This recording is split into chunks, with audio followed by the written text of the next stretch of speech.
नागपुर में आरएसएस प्रमुख मोहन भागवत ने कहा, हम अपना 78वां स्वतंत्रता दिन पूरा कर रहे हैं। देश में स्वतंत्रता के लिए बलिदान करने वाला समूह और उनके पीछे खड़े होने वाले समाज, ये दोनों बातें जब बनी तब हमें स्वतंत्रता प्राप्त हुई।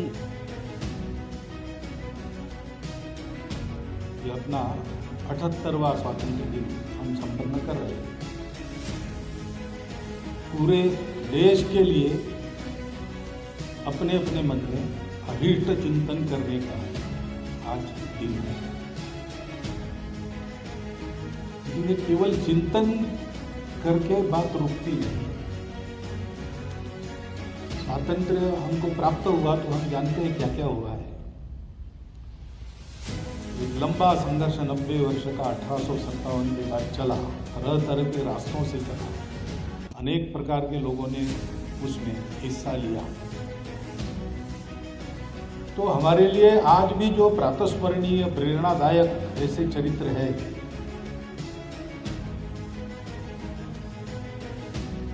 अहिंसक सत्याग्रह से लेकर तो हाथ में शस्त्र लेकर अंग्रेजों का सामना करने वालों तक, इतनी लंबी मालिका है। अपने देश के हर चप्पे में कोई ना कोई ऐसा नायक हुआ जिसने देश के लिए अपने प्राणों का बलिदान किया। इतना बड़ा देश है, इतनी बड़ी जनसंख्या है, तो उनकी संख्या भी बहुत है, परंतु केवल वे ही लड़े ऐसा नहीं है। तो सतत चलने वाले इस संघर्ष में सफलता की आशा तब दिखने लगी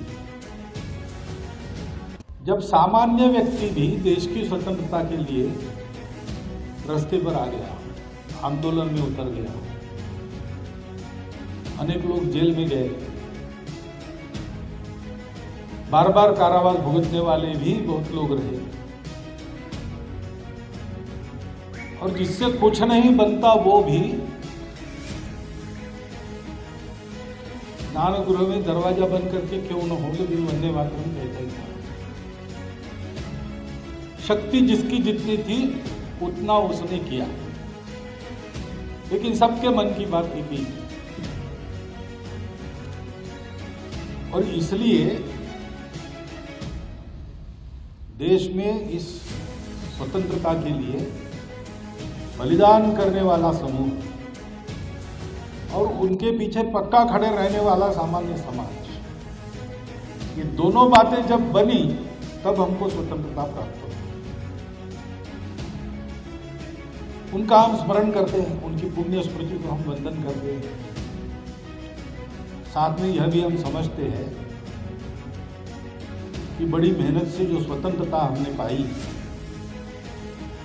वो पीढ़ी तो चली गई, लेकिन आने वाले पीढ़ियों के ऊपर इस स्वतंत्रता को स्व के रंग में पूर्णतः रंगना और उसकी रक्षा करना, इसका दायित्व होता है। क्योंकि विश्व में सदैव ऐसे लोग रहते हैं जो अन्य देशों पर वर्चस्व चाहते हैं, उनसे रक्षा भी करनी पड़ती है, सतत सजग रहना पड़ता है।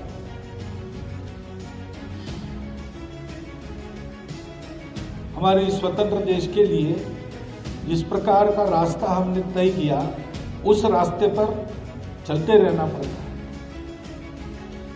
उसके लिए संवैधानिक अनुशासन का पालन करना पड़ता है। तो फिर परिस्थिति के उतार चढ़ाव तो चलते रहते हैं।